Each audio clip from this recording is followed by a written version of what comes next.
Hello students, welcome to the second session of your first PUC NCERT chapter number 19, that is excretory product and their elimination. In session 1 we did discuss regarding some of the excretory products like ammonia, urea and uric acid with animals releasing it as few of the examples. Apart from which we have also learnt the diagrammatic representation of human excretory system with the cross section view of kidney. So, we already know the different parts of the kidney and we did initiate the structural and functional unit of kidney, what is called nephron, where the urine is produced. In last class I did tell that nephron is divided into two main regions, one is the glomerulus, another is the renal tubule. So, when it comes to glomerulus, it includes the efferent and efferent arteriole and where is the filtration taking place. Whereas in the renal tubule, it includes the collection of this urine and its further concentration takes place. So, first we will have to study about the structure of glomerulus.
So this is the structure of a malphizian body or a renal capsule. So what is a malphizian body or renal capsule anta keladre?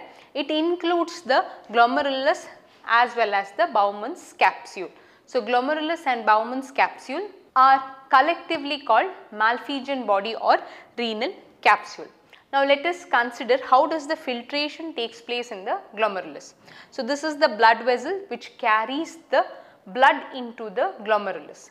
Now the presence of this glomerulus is in the cortex region. So in yesterday's class, while we had studied the lateral section of the kidney, we did come to know two different zones in the kidney, the outer cortex and the inner medulla. When it comes to the outer cortex, the structural and functional unit, what we call nephron, it is situated in the cortex region and extends up to the medullary region. Whereas this malphizian body, it is present in the cortex region of the kidney. When it comes to the blood vessel, there are two openings, that is efferent arteriole and efferent arteriole. Efferent arteriole gets the blood into the nephron region, efferent takes the blood away from the glomerulus. So that happens only after the filtration. So once the efferent arteriole gets the blood into the nephron region, there is filtration taking place.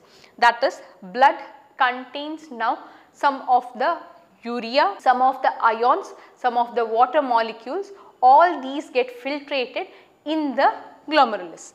So when the filtrate should pass into the glomerulus or Bowman's capsule, it should pass into three main layers. One is the endothelial layer of the blood vessel, next comes the basement membrane, then the epithelial layer of the Bowman's capsule. The filtrate should pass into all these three layers so that when it reaches the proximal convoluted tubule, the nephron can easily undergo the urine formation. So here, when it passes into the three different layers, out of which one, the first layer will be the endothelial layer of the blood vessel, then comes the basement membrane which is between the blood vessel and the Bowman's capsule, and the epithelial layer of the Bowman's capsule.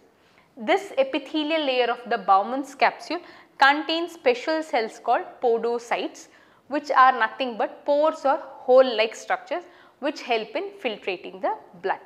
Once the blood is filtrated, it is carried through the efferent arteriole and is sent back to the rest part of the body. Now the blood is filtered here. Next is we have to produce the urine, that is urine formation takes place. So a nephron contains of different structures that includes glomerulus and renal tubule. When it comes to the glomerulus region, glomerulus and Bowman's capsule, it is in together called malphizian body or renal capsule. ಈ renal capsule ಅಥವಾ malphizian ಬಾಡಿಯಲ್ಲಿ ಎರಡು components ಬರುತ್ತೆ, ಗ್ಲೋಮರುಲಸ್ ಮತ್ತೆ Bowman's capsule. Blood filtrate ಆಗಿ then urine formation takes place.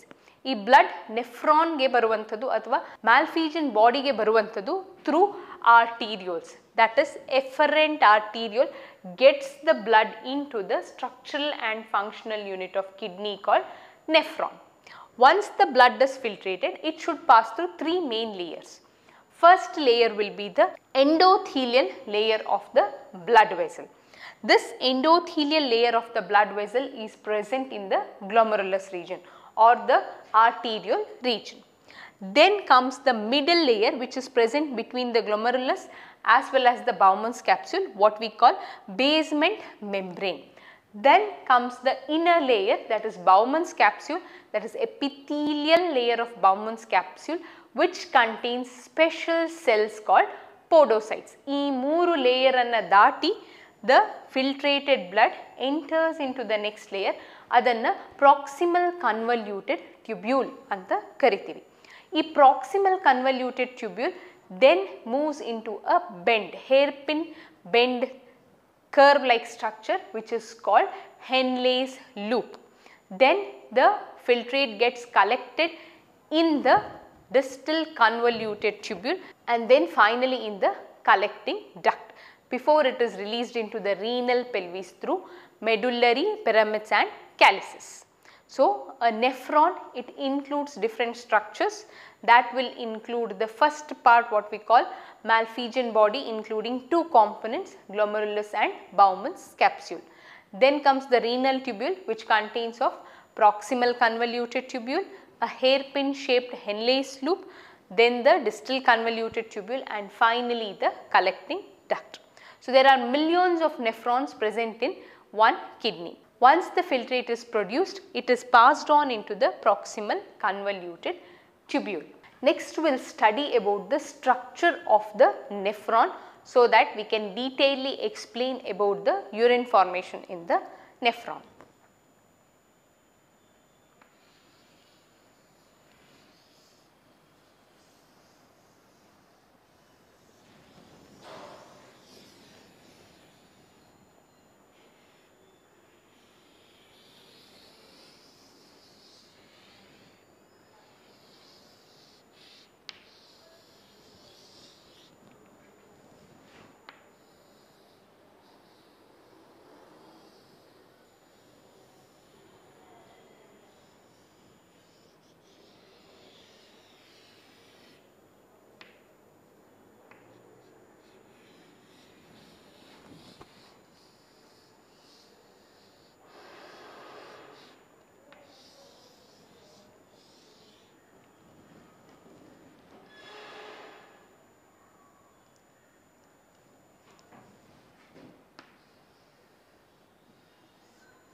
This is the structure of a structural and functional unit of kidney, what we call nephron. It is having two main regions.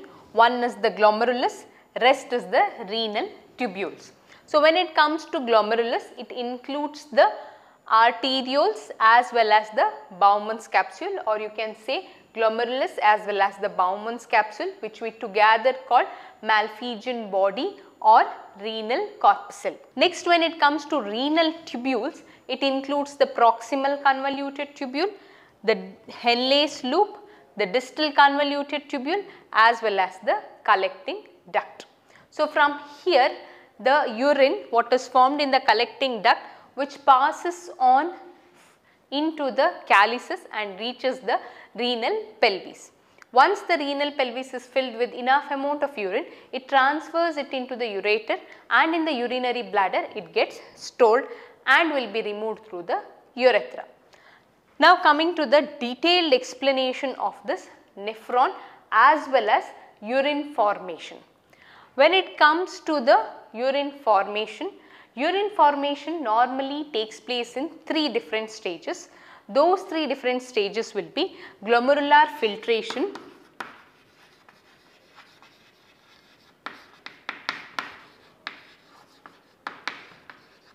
reabsorption and secretion. These are the three different steps in which the urine formation takes place. So when it comes to this three different steps, it is necessary that it passes into the whole nephron to follow these three steps. Apart from this one, you can see here, this is the efferent arteriole and this is the efferent arteriole, what I have written in red chalk. This efferent arteriole spreads throughout the renal tubule, forming branches or forming fine capillaries. This is what is termed peritubular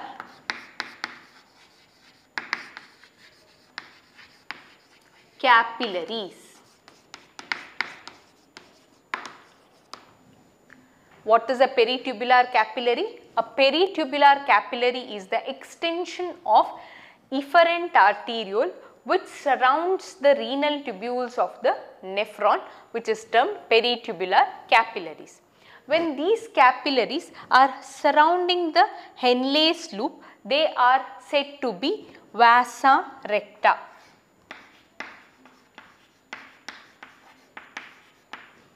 So when these peritubular capillaries, they are surrounding the Henle's loop, these are said to be vasa recta. So normally I told you that a nephron, it extends from cortex until the medulla. So this part will be in the cortex region where it includes the glomerulus, proximal convoluted tubule and distal convoluted tubule, where the Henle's loop is deeply present in the inner medullary region.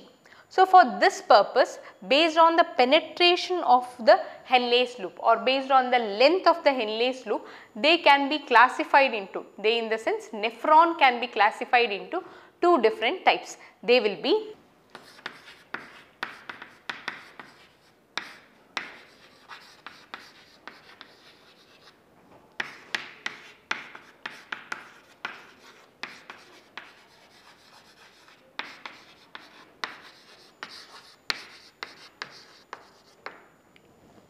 based on the penetration of the Henle's loop into the medulla. The nephron can be classified into two types, that is cortical nephron and juxtaglomerular nephron. When you come to this cortical nephron, it means that the Henle's loop is smaller or very short, so it does not penetrate very much deep into the medullary region. That is why in cortical type of nephron, the vasa recta is either short or it is completely absent. Whereas juxtaglomerular nephron, they have Henle's loop which is penetrated very much deep into the medullary region. That is why they have a prominent vasa recta. So that is about the structure of the nephron. Once again to discuss, a nephron includes two main regions. One is the glomerulus, another one will be the renal tubule. When it comes to glomerulus, the glomerulus as well as the Bowman's capsule, they are collectively called Malpighian body or renal capsule. So when it comes to this particular region, when the blood should be filtrated, it should pass into 3 different layers of the Malpighian body. That will be the endothelial layer of the blood vessel, the basement membrane, as well as the epithelial layer containing podocytes of the Bowman's capsule. This comes under the glomerulus or the Malpighian body. Next part includes the renal tubule, where the filtration of the blood takes place completely to form urine. When it comes to the rest part of the nephron, it includes the proximal convoluted tubule, it includes the Henle's loop, it includes the distal convoluted tubule, and finally the collecting duct. When it comes to this efferent arteriole extends throughout the nephron, especially the renal tubule, forming capillary network, which is termed peritubular capillaries. When these peritubular capillaries accumulate or surround around the Henle's loop, they are said to be vasa recta. This vasa recta, either in some of the nephrons they will be present or few of the nephrons they will be absent. That is based on the length of the Henle's loop. If you see a nephron, the upper part, that is the glomerulus, distal convoluted tubule, proximal convoluted tubule, all these parts will be arranged in the outer layer of the kidney called cortex, whereas the Henle's loop is deeply penetrated in the medullary region.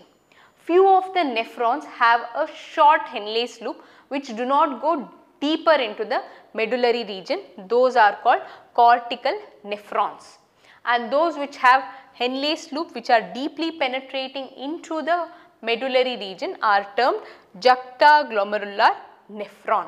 So a urine formation takes place in 3 main steps. One is glomerular filtration, second one is reabsorption, and the third one will be the secretion. So these 3 steps are followed throughout the nephron so that the urine formation is completed. So that's about the structure of nephron. Now in the same diagram we will have to study how there will be urine formation. Nephron alli 2 main layers irutte, ಒಂದು glomerulus, ಇನ್ನೊಂದು renal tubule. Glomerulus alli ಅದನ್ನ Bowman's capsule ಜೊತೆ combine ಆಗಿ Malpighian body ಅಥವಾ renal corpuscle ಅಂತ ಕರಿತೀವಿ. So ಇದರಲ್ಲಿ efferent arteriole ಮುಖಾಂತರ blood glomerulus region ಗೆ ಬಂದು ಇಲ್ಲಿರುವಂತಹ 3 ಲೇಯರ್ ಇಂದ ಫಿಲ್ಟ್ರೇಟ್ ಆಗಿ Bowman's capsule ಗೆ ಟ್ರಾನ್ಸ್ಫರ್ ಆಗಿಬಿಡುತ್ತೆ. ಸೊ ಇಲ್ಲಿಂದ the urine or the filtrate is transferred into the proximal convoluted tubule, then into the Henle's loop, ಆಮೇಲೆ distal convoluted tubule, ಆಮೇಲೆ collecting duct ಗೆ ಬರುತ್ತೆ. Collecting duct ಇಂದ ಇದು calyces ಮುಖಾಂತರ renal pelvis ಗೆ ರೀಚ್ ಆಗಿ ureter ಮುಖಾಂತರ urinary bladder ನಲ್ಲಿ ಸ್ಟೋರ್ ಆಗಿ ಯುರೆತ್ರಾದ ಮುಖಾಂತರ ಬಾಡಿಯಿಂದ ಆಚೆ ಹೋಗುತ್ತೆ. ಸೊ ಇಲ್ಲಿ ಈ efferent arteriole renal tubule ಸುತ್ತ ಒಂದು ಕ್ಯಾಪಿಲರಿ ನೆಟ್ವರ್ಕ್ ಅನ್ನು ಪ್ರೊಡ್ಯೂಸ್ ಮಾಡುತ್ತೆ. ಅದನ್ನು ಪೆರಿಟ್ಯುಬ್ಯುಲಾರ್ ಕ್ಯಾಪಿಲರಿ ಅಂತ ಕರಿತೀವಿ. ಈ ಪೆರಿಟ್ಯುಬ್ಯುಲಾರ್ ಕ್ಯಾಪಿಲರಿ ಹೆನ್ಲೇಸ್ ಲೂಪ್ ಹತ್ರ ಒಂದು ನೆಟ್ವರ್ಕ್ ಅನ್ನು ಫಾರ್ಮೇಷನ್ ಮಾಡುತ್ತೆ. ಅದನ್ನು ವ್ಯಾಸಾ ರೆಕ್ಟಾ ಅಂತ ಕರಿತೀವಿ. ಸೊ ಈ ವ್ಯಾಸಾ ರೆಕ್ಟಾ ಎಲ್ಲ ಥರದ ನೆಫ್ರಾನ್ ಅಲ್ಲಿ ಇರೋದಿಲ್ಲ. ಬದಲಾಗಿ ಯಾವ ನೆಫ್ರಾನ್ ಡೀಪ್ ಆಗಿ ಮೆಡುಲರಿ ರೀಜನ್ ಅನ್ನು ಪೆನೆಟ್ರೇಟ್ ಆಗಿರುತ್ತೆ, ಎಸ್ಪೆಷಲಿ ಹೆನ್ಲೇಸ್ ಲೂಪು, ಅಲ್ಲಿ ಮಾತ್ರ ವ್ಯಾಸಾ ರೆಕ್ಟಾ ಇರುತ್ತೆ. So when it comes to the deep penetrated Henle's loop, ಅದನ್ನು juxtaglomerular nephron ಅಂತ ಕರಿತೀವಿ. ಕೆಲವು ನೆಫ್ರಾನ್ ಸ್ಟ್ರಕ್ಚರ್ ಅಲ್ಲಿ ಈ ಹೆನ್ಲೇಸ್ ಲೂಪ್ ಮೆಡುಲಾ ರೀಜನ್ ಅನ್ನು ಡೀಪ್ ಆಗಿ ಪೆನೆಟ್ರೇಟ್ ಆಗಿರೋದಿಲ್ಲ. ಅಂಥದ್ದನ್ನು ಕಾರ್ಟಿಕಲ್ ನೆಫ್ರಾನ್ ಅಂತ ಕರಿತೀವಿ. ಈ ಕಾರ್ಟಿಕಲ್ ನೆಫ್ರಾನ್ ಅಲ್ಲಿ ವ್ಯಾಸಾ ರೆಕ್ಟಾ ಐದರ್ ಸಣ್ಣದಾಗಿರುತ್ತೆ ಅಥವಾ ಆಬ್ಸೆಂಟ್ ಇರುತ್ತೆ. They are not present in the cortical nephron. ಈ ಯೂರಿನ್ ಫಾರ್ಮೇಷನ್ 3 ಸಿಂಪಲ್ ಸ್ಟೆಪ್ಸ್ ಅಲ್ಲಿ ಆಗುತ್ತೆ. ಒಂದು ಗ್ಲೊಮೆರುಲಾರ್ ಫಿಲ್ಟ್ರೇಷನ್, ಎರಡನೇದು reabsorption, and third one is secretion. So ನಾವು will study about how the urine formation takes place in the nephron. So first one is glomerular filtration. So ಈ glomerular filtration ಆಗಬೇಕು ಅಂತ ಹೇಳಿದ್ರೆ it takes place from the arteriole into the Bowman's capsule. As I have already told, this is called renal corpuscle, or it is also called Malpighian body. The efferent arteriole gets the blood into the Malpighian body so that they pass to the 3 layers of the Malpighian body, that will be endothelial layer of the blood vessel, as well as the basement membrane and the podocytes which are present in the Bowman's capsule. So, once they pass into these 3 layers, the filtrate what passed inside, it is called glomerular filtrate. As it should be filtrated by the glomerulus, it is termed glomerular filtrate. Blood glomerulus alli filtration ಆಗೋ ಕಾರಣ ಅದನ್ನ glomerular filtrate ಅಂತ ಕರಿತೀವಿ. So, glomerular filtration alli it includes the Malpighian body containing glomerulus as well as the Bowman's capsule. Efferent arteriole ಮುಖಾಂತರ blood nephron ಒಳಗಡೆ ಬಂದು 3 layer ಅನ್ನ ಅಂದರೆ endothelial layer, basement membrane as well as podocytes of Bowman's capsule, ಈ 3 layer ಅನ್ನ ದಾಟ್ಬಿಟ್ಟು ಒಳಗಡೆಗೆ Bowman's capsule ಅಲ್ಲಿ ಫಿಲ್ಟ್ರೇಷನ್ ಆಗುತ್ತೆ. As the filtration takes place in the glomerulus ಅಲ್ಲಿ ಫಿಲ್ಟ್ರೇಷನ್ ಆಗೋ ಕಾರಣ ಇದನ್ನ ಗ್ಲೊಮರುಲಾರ್ ಫಿಲ್ಟ್ರೇಟ್ ಅಂತ ಕರಿತೀವಿ. ಇದು 1 ಮಿನಿಟಿಗೆ ಎಷ್ಟು ಫಿಲ್ಟ್ರೇಟ್ ಪ್ರೊಡ್ಯೂಸ್ ಆಗುತ್ತೆ, because of which one we can call it glomerular filtrate rate. As they have to pass through 3 different layers here, especially the podocytes of Bowman's capsule, it is termed ultrafiltration. Per minute ge 1100 ml ಇಂದ 1200 ml blood filtration ಆಗುತ್ತೆ ಈ Bowman's capsule ಅಲ್ಲಿ ಅಥವಾ glomerulus region ಅಲ್ಲಿ.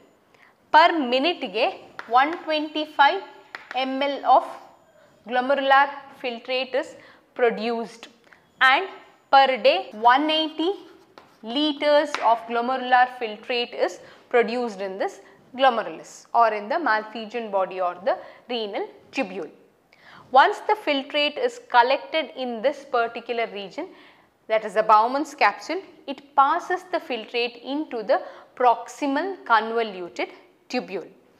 In the proximal convoluted tubule, most of the nutrients, water components are reabsorbed by the interstitial fluid. ಈ nephron ಸುತ್ತ ಇರುವಂತಹ fluid ಅನ್ನು ಇಂಟರ್ಸ್ಟಿಷಿಯಲ್ ಫ್ಲೂಯಿಡ್ ಅಂತ ಕರಿತೀವಿ. ಅಲ್ಲಿಗೆ ಈ ಗ್ಲೊಮರುಲಾರ್ ಫಿಲ್ಟ್ರೇಟ್ ಇಂದ ನ್ಯೂಟ್ರಿಯೆಂಟ್ಸ್ಗಳು, NaClಗಳು, ಬೈಕಾರ್ಬೋನೇಟ್ಸ್ಗಳು, that means the second process has started already. Reabsorption process start ಆಗಿರುತ್ತೆ. ಈ ಫಿಲ್ಟ್ರೇಟ್ ಅಲ್ಲಿ ಇರುವಂತಹ 99% ನ್ಯೂಟ್ರಿಯೆಂಟ್ಸ್ಗಳು, ಕಾಂಪೊನೆಂಟ್ಸ್ಗಳು ಆರ್ ಅಯಾನ್ಸ್ ಅದು ಇಂಟರ್ಸ್ಟಿಷಿಯಲ್ ಫ್ಲೂಯಿಡ್ ಅಲ್ಲಿ ರೀಅಬ್ಸಾರ್ಬ್ ಆಗಿ ವಾಪಸ್ ರಿಟೈನ್ ಆಗುತ್ತೆ ಬಾಡಿಯಲ್ಲಿ. So in the proximal convoluted tubule there will be reabsorption of 99% of the nutrients or ions, that includes the bicarbonates, NaCl, nutrients, water molecules as well as the potassium. In the interstitial fluid, the ammonia as well as the hydrogen ions from the interstitial fluid, the ammonia and hydrogen ions are passed on into the proximal convoluted tubule. Once this process takes place in the proximal convoluted tubule, it passes into a hairpin like structure which is termed Henle's loop. If you see the Henle's loop, the arrangement will be in opposite direction. So the filtrate will pass from up to down, and then there will be a turn which will pass from down to up. That is why this part of Henle's loop is termed descending Henle's loop, and this part of Henle's loop is termed ascending Henle's loop. So when it comes to the descending Henle's loop, here there is variation in the permeability. We have to keep 2 concepts in mind. One is the water, another is the salt, that is NaCl. When it comes to the descending Henle's loop, it is permeable to water and impermeable to salt. ಅಂದರೆ descending Henle's loop ಅಲ್ಲಿ ನೀರು interstitial fluid ಇಂದ ಒಳಗಡೆಗೆ ಹೋಗಬಹುದು, ಹಾಗೆ ಒಳಗಡೆ Henle's loop ಹೊರಗಡೆಗೆ ಬರಬಹುದು. ಆದರೆ ಸಾಲ್ಟ್ ಕಾಂಪೊನೆಂಟ್ ಹೊರಗಡೆಯಿಂದ ಒಳಗಡೆ ಆಗಲಿ ಅಥವಾ ಒಳಗಡೆಯಿಂದ ಹೊರಗಡೆ ಆಗಲಿ ಹೋಗೋದಕ್ಕೆ ಚಾನ್ಸ್ ಇಲ್ಲ. That is what is called impermeability. So in the descending Henle's loop, it is permeable only to water and not for salt. As the filtrate passes into the ascending Henle's loop, there are two main regions in the ascending Henle's loop. One is the thinner segment, another is the thicker segment. In both the segment, they are permeable to NaCl but not permeable to water. Andre ಎರಡರಲ್ಲೂ opposite ಇರುತ್ತೆ. Descending Henle's loop ಅಲ್ಲಿ they are permeable to water but not salt, and ascending Henle's loop they are permeable to salt but not water. And here the movement of the filtrate is always in opposite direction. It will be descending from up to down and ascending from down to up. This opposite movement of the filtrate, it is termed counter current mechanism.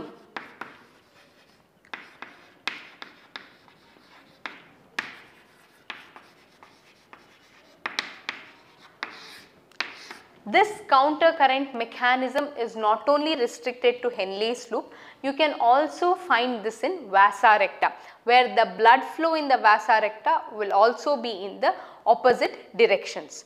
So that is about the Henle's loop. So this is a pin-like, hairpin-like structure where the filtrate, once it passes from the proximal convoluted tubule, enters into the descending Henle's loop, where the filtrate moves from up to down and takes a turn and moves from down to up. When it comes to the descending Henle's loop, this loop is permeable to water and not for salt, whereas ascending Henle's loop, both the thicker segment and the thinner segment, these are permeable to NaCl but not for water. So that means what? When the filtrate has passed into the descending Henle's loop, filtrate ಒಳಗಡೆ ಏನಾಗಿರುತ್ತೆ, concentration ಜಾಸ್ತಿ ಆಗ್ತಾ ಹೋಗುತ್ತೆ. Within the descending Henle's loop, the concentration of the filtrate has now increased because of the removal of the water. When it comes to the ascending Henle's loop, due to the removal of the salt, the concentration of the filtrate has now been reduced. So here it is hypertonic agatte due to higher amount of salt and lesser amount of water, and when it comes to the ascending Henle's loop, it becomes hypotonic. So salt is less here, water component is more here, and here the filtrate passes in the opposite direction. That is why it is termed what? Counter current mechanism. This counter current mechanism is not only restricted to the nephron, but it is also restricted to the vasa recta capillaries which surrounds the Henle's loop. So this vasa recta also have counter current mechanism where the blood within the vasa recta flows in the opposite direction.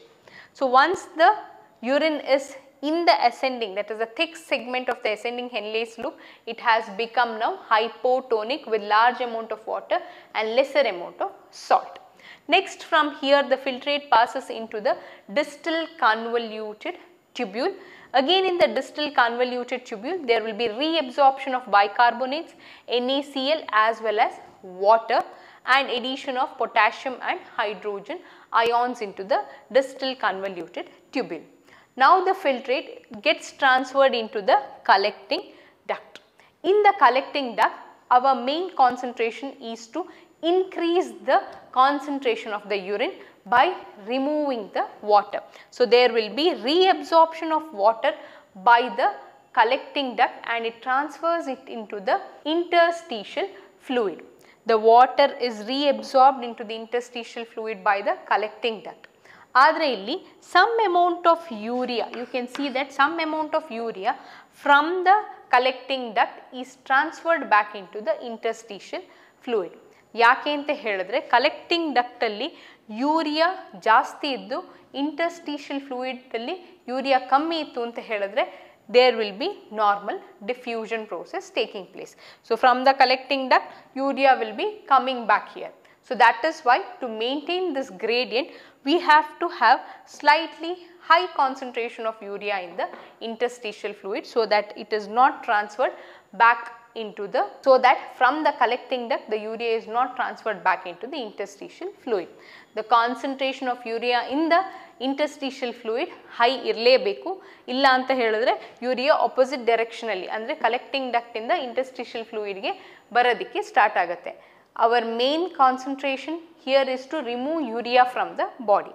That is why, to avoid the reabsorption of urea, interstitial fluid alli urea concentration slight high irutte compared to the urea in the collecting duct. So that is how there will be formation of urine in the collecting duct, which later passes into the renal pelvis through the calyces. So illi ivaga you have to keep one thing in mind, the counter current mechanism or the hypertonic and hypotonicity is maintained because of the osmolarity or the osmotic gradient created by the interstitial fluid as well as the filtrate which is present within the Henle's loop. So you can see here I have written 300 osmolarity, 600 osmolarity, 900 and 1200.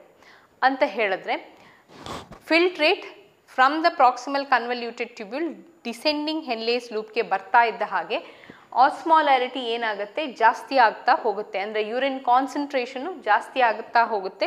Because descending ಹೆನ್ಲೇಸ್ loop ಏನು ಮಾಡ್ತಾ ಇರುತ್ತೆ, ನೀರನ್ನು ಆಚೆಗೆ ಹಾಕ್ತಾ ಇರುತ್ತೆ. That is why the urine is having hypertonic, that is more concentration of salt, lesser concentration of water. ಅದೇ ascending Henle's ಲೂಪ್ಗೆ ಬಂದಾಗ the counter current mechanism you can see which goes in opposite direction, where there will be higher amount of salt removed and no amount of water removed. That means the filtrate here is now being hypotonic. So hypotonically enagutte, the water concentration is more and salt concentration is less. That is how you can see the osmolarity which is mentioned here. To explain this osmolarity concept in detail, let's just simply take the Henle's loop region so it is properly understood. So before that, once again to discuss the structure of nephron as well as the urine formation. The structure of nephron includes the glomerulus, including the Bowman's capsule and the arterioles, and the renal tubule which contains the proximal convoluted tubule, Henle's loop, distal convoluted tubule and the collecting duct.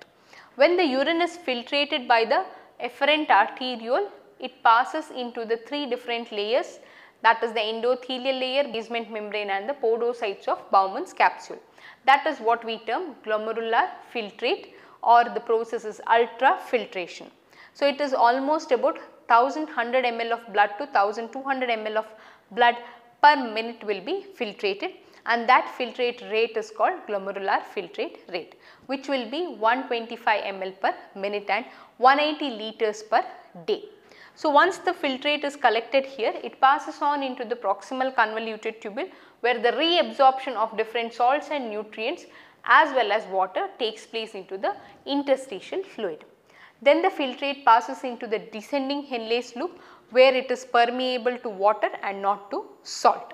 And when it passes on into the opposite direction, that is the ascending Henle's loop, the filtrate moves in the opposite direction, where it is permeable to only salt and not to water. This opposite direction movement is termed counter current mechanism, which can also be seen in the vasa recta which is surrounding the Henle's loop. But in the vasa recta, the opposite movement will be not of filtrate but of blood. Once the filtrate is collected in the ascending Henle's loop, you can see that a hypotonicity is maintained because salt is removed from the filtrate. Once the filtrate is passed on into the next step, that is the distal convoluted tubule, again the reabsorption of bicarbonate, salt and water takes place with addition of potassium and hydrogen ions. Later it passes on into the collecting duct, where the filtrate is now made into higher concentration by removing of water. Along with water, some amount of urea is reabsorbed in the intestine.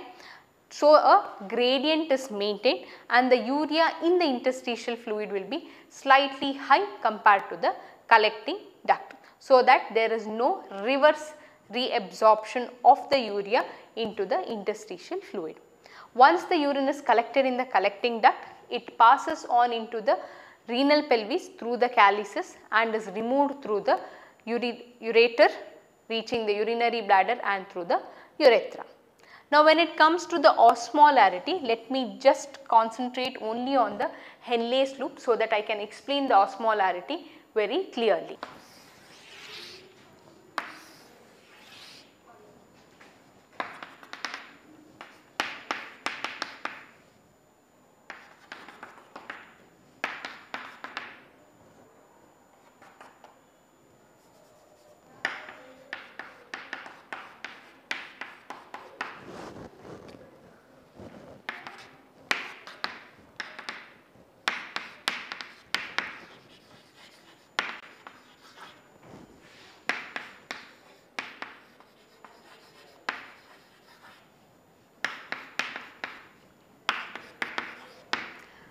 When it comes to the descending Henle's loop, now you already know that the filtrate is moving from up to down, and here it removes or it is permeable to only water molecules and not to salt, and here the hypertonicity will be maintained. And opposite direction, ascending Henle's loop, it will be releasing NaCl continuously. Initially, the osmolarity or the milliosmoles which are present in the interstitial fluid as well as in the Henle's loop, it will be equal. So, the osmolarity will be 300 both outside as well as within. When the filtrate passes into the descending Henle's loop, there will be removal of water and a gradient is created. This gradient converts the interstitial fluid into 400, and due to continuous release of ascending Henle's loop, that is NaCl, it makes the gradient into 200 milliosmoles, and within the descending it will remain 400 osmoles. There is a gradient created in the ascending and descending Henle's loop as well as the interstitial fluid due to continuous release of water from the descending Henle's loop and due to continuous addition of salt into the interstitial fluid by the ascending Henle's loop. So, as the filtrate moves from up to down, the concentration of the filtrate increases, and as it moves from down to up, the concentration will start to reduce, because here it is permeable only to salt and not to water, and whereas in descending Henle's loop it is permeable only to water and not to salt. That is how the osmolarity is maintained in the descending and ascending Henle's loop. So, that is all in today's session. So, in today's session we have detailedly studied about the structure of glomerulus. We have studied in detail regarding the nephron structure, the parts of nephron, that is glomerulus and renal tubule, and further different parts of the glomerulus including the Bowman's capsule and arteriole, renal tubule into proximal convoluted tubule, Henle's loop and distal convoluted tubule with the collecting duct, and finally we have come to the urine formation process with 3 different steps, that is glomerular filtration, reabsorption and secretion, and finally producing a concentrated urine which is removed through the collecting duct, passing through the calyces and further getting transferred into renal pelvis and stored in the urinary bladder before it gets removed from the urethra. We also came to know across a particular mechanism which can be seen in vasa recta as well as the descending Henle's loop, as well as we have studied about the osmolarity maintenance within the Henle's loop as well as the distal as well as the interstitial fluid, so that a concentrated urine is produced. In next class we will be studying about regulation of kidney, micturition as well as few of the disorders. Thank you.